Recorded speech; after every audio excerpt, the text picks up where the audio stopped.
Well, All right. this is now a trip down memory lane. Oh, it's an ode to Ken. An ode to Ken. Ken Brewster, driving instructor extraordinaire, responsible for putting half the Infanti and Alpino families on the road in the 1970s. Very much and so. behind us is a car that he actually used and taught everybody to drive in. Yeah, I learned to drive in this car. Well, not this one, but one very much like it. Probably the worst car in the world to learn to drive in, on account that it had a gear stick that, if you remember, it was like a fruit machine storing porridge, and a steering wheel that was as wide that the Torrey Canyon, an old oil liner, would have actually had a smaller steering wheel. Do you remember Ken had a thing about when you were changing He had a thing about your mum. No, well, he did have a thing about my mum, but that's another story. But Ken had this thing, when you change gear, you put it into neutral, shift it across, and then into gear. It wasn't one movement, it was 3 movements. The Austin 1100, hydroelastic suspension. Do you remember that? When you held it in on a hill start, and you put it into first gear and went forward, the back lurched and off you went forward. I've got bad news for you. Go on.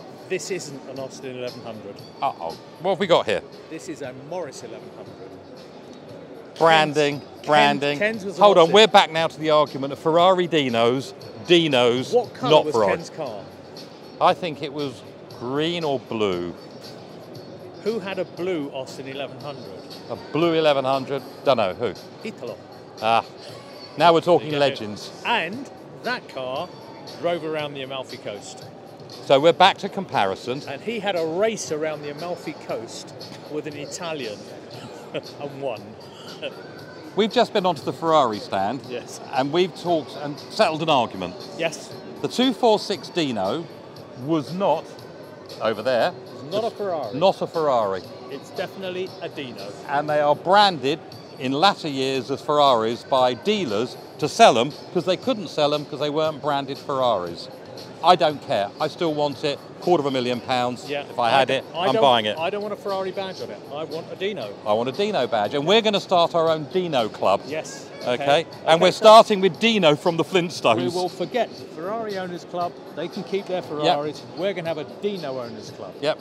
Dino from the Flintstones. But Exactly. just back to the Morris 1100, okay? It's really good to see this. No reserve, okay? I reckon this will probably go for about £3,000 to £5,000. You reckon? Pete Fuller, his Bentley's here today. Yes. Straight swap. If he gets 3,000 or 4,000 for it, we'll be happy. What a good idea.